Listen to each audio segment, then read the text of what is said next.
I'm going to show you how to go from this to this. Give me 5 minutes and I'll help you level up your setup. All right, first things first, I'm moving you away from the wall.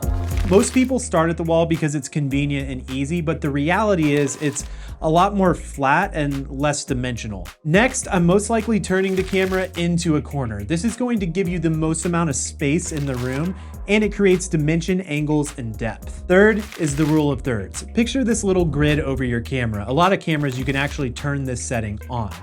What you'll want to do from here is position yourself in the middle third so that your eyes fall along the top line.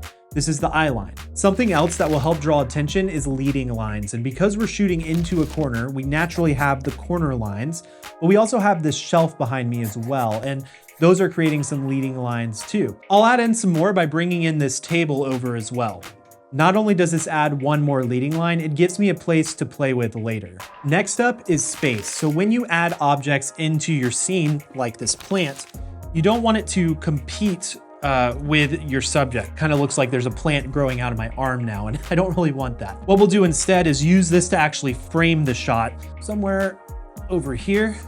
And boom, that looks a lot better. Now, before we talk about lighting, which is going to make a massive difference, I want to talk about your camera settings, because a lot of times beginners will have their camera on auto.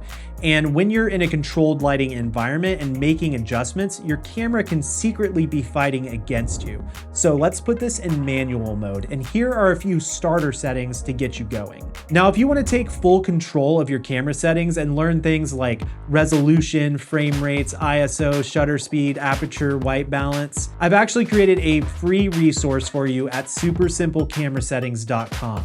I'll help you go from auto to manual in minutes. From here, we will turn off all the lights, which gives us a blank slate to work with. From here, we'll add in our backlight. This is going to do multiple things. It's going to light up the background, but it's also going to create an outline around me. This will help me kind of pop off on camera and just create a little bit of separation from the background. And finally, we'll add in the main light source. This is known as the key light. Quick tip, the larger and closer a light source is to the subject, the softer the shadows will be. So even with this pretty standard softbox, we want to bring it as close as we can. We're also going to place it at a 45-degree angle from us, slightly raise it up and angle it down.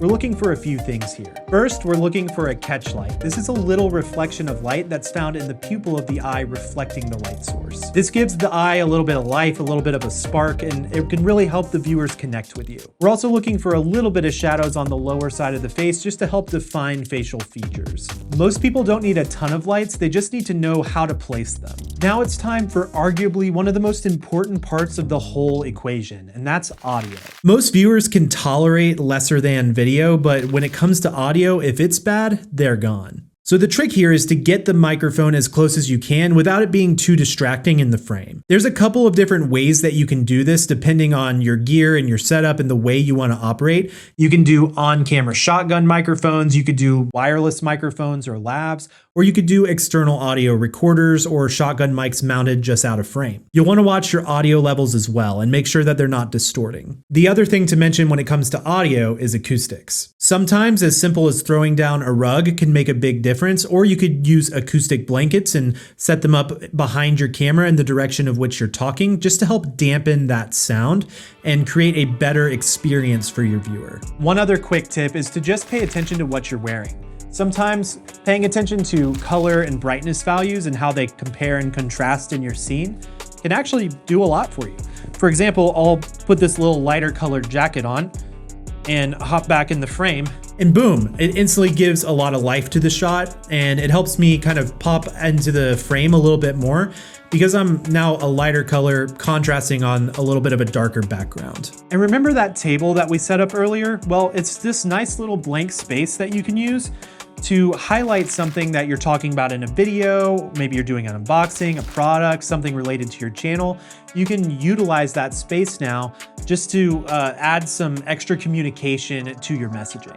In this case, I'll actually add one extra light into the shot just behind this little box. And once that's placed in, I think we'll just take a moment to dial in all of our intensity values for the lights and our camera settings to get this looking just as I want it to.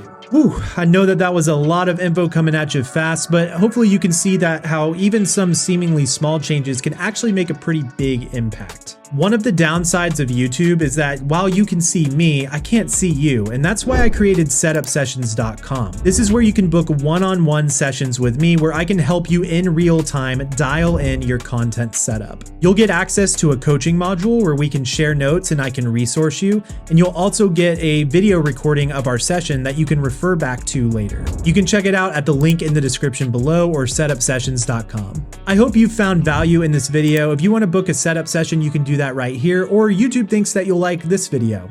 I've placed links and resources in the description below. Thanks so much for watching, and as always, stay creative. Peace.